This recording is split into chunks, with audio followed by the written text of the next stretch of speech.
नमस्कार दोस्तों, आप सभी का फिर से एक बार बहुत बहुत स्वागत है मेरे चैनल मिथिका में, जहाँ मैं आप लोगों को ऐसी नई नई कहानियाँ सुनाती हूँ जो आप लोगों ने पहले कभी नहीं सुनी होंगी। और आज मैं आप लोगों को सुनाने जा रही हूँ कहानी अरैकनी की। नाविक जिसे एक पिग में बदल दिया गया, अप्सरा जिसे एक पेड़ में बदल दिया गया, या फिर नजरें जो देखने वाले को पत्थर में बदल देती हैं।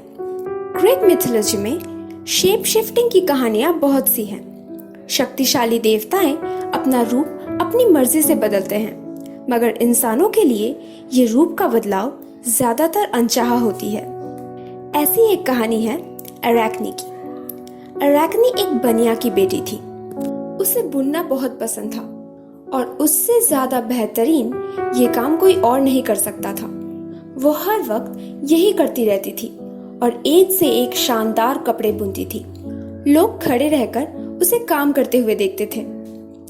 उसके हाथ इतनी जल्दी चलते थे मानो जैसे धागे उसकी उंगलियों से बाहर निकल रही हो। जैसे जैसे उसकी शान बढ़ती गई, उसका घमंड बढ़ता गया। उसे अक्सर ये कहते हुए सुना जाता था कि उसकी तरह बेहतरीन धागों का काम और कोई नहीं कर सकता है, चाहे वो इंसान हो या देवता। वो कहा करती थी कि उसकी ये खूबी कोई देवताओं का दान नहीं है, ये उसकी खुद की प्रतिभा है।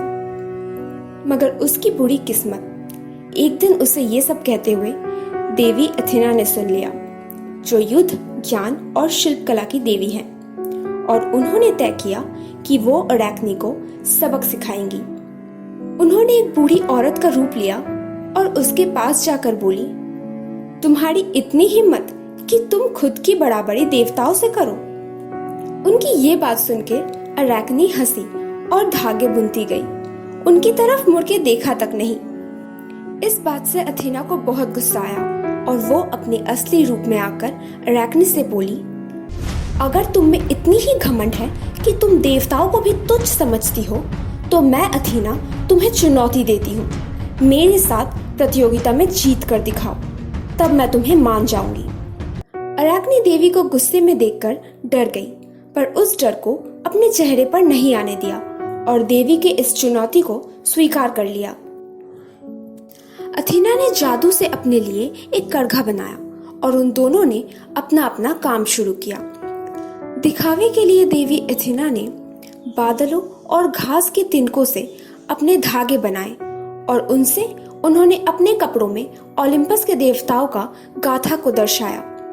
अथेना के इन शानदार कपड़ों के सामने इंसानों का जीवन बहुत छोटी और कमजोर लग रही थी, मगर अरैकनी को देवताओं की बढ़ाई नहीं करनी थी। इसीलिए उसने अपने कपड़ों में ये दर्शाया कि कैसे ओलंपस के देवताओं ने अपनी शक्ति का प्रदर्शन करते हुए आम इंसानों के जीवन को और भी कठिन बना दिया है। कैसे वो सत्ता के लिए एक दूसरे से लड़ते और झगड़ते रहते हैं। उसने देवताओं के राजा ज़्यूस को एक अय्याश और भ्रष्टाचारी के रूप में दर्शाया, जो औरतों को अपनी खुशी के लिए बहला फुसलाकर उनका इस्तेमाल करते हैं। लीडा के लिए जो एक हंस बन गए, यूरोपा के लिए एक बैल और डनाई के लिए स्वर्ण मुद्रा। हालांकि अरैकनी के धागों में अथेना के धागों की तरह जादू नहीं थी, मगर उसके कपड़ों से उसकी प्रतिभा झलक रही थी। जब अथेना ने अरैकनी का ये काम देखा तो उसे बहुत गुस्सा आया। अरैकनी ने अचानक से ही अपने शरीर को छोटा होते हुए महसूस किया। धीरे धीरे काले बालों से उसका पूरा शरीर ढक गया और उसके पेट में से एक धागा निकला रहा।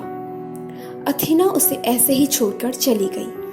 अपने आप को देवताओं के समकक्ष समझने के लिए और उनके महत्व को बढ़ावा ना देने के लिए अथेना ने अरैकनी को सबसे पहली मकड़ी बना दिया, और आज भी हम उसके बच्चों को अरैकनी के हट की कीमत चुकाते हुए देखते हैं। तो दोस्तों, कैसी लगी आप लोगों को आज की कहानी? अगर अच्छी लगी हो तो प्लीज इस वीडियो को एक लाइक कर दीजिए। नीचे कमेंट करके बताइएगा कि कैसा लगा, और अपने दोस्तों के साथ शेयर करना बिल्कुल मत भूलिएगा। और प्लीज प्लीज प्लीज मेरे चैनल को सब्सक्राइब कर दीजिएगा। मैं आप लोगों से मिलूंगी अगले हफ्ते एक और नई कहानी के साथ।